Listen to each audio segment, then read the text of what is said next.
ভাইরা আমার, ইস্তেগফার সকল সমস্যার সমাধান। ইস্তেগফারের ভিতরে সবচেয়ে শ্রেষ্ঠ ইস্তেগফার হলো সাইয়্যিদুল ইস্তেগফার। সাইয়্যিদুল ইস্তেগফারটা যদি মুখস্থ না পারেন, অন্তত লিখিত ভার্সনটা পড়েন। সাইয়্যিদুল ইস্তেগফারের যে অর্থ, এটার যে মর্ম, বড় হৃদয়গ্রাহী ভাই, বড় মর্মস্পর্শী।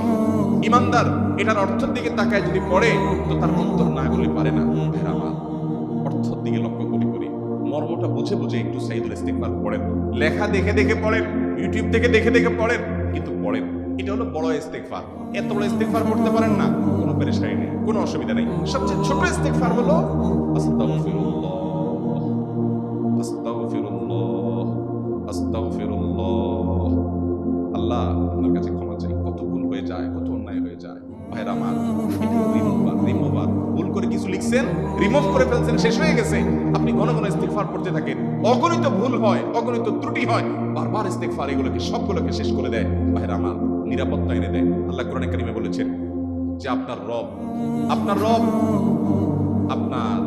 কওমের প্রতি আযাব নাযিল করবেন না যদি আপনি থাকেন। আর যদি তারা ইস্তেগফারে রত রাখে, তাহলে গণ আযাব আল্লাহর পক্ষ থেকে আসবে।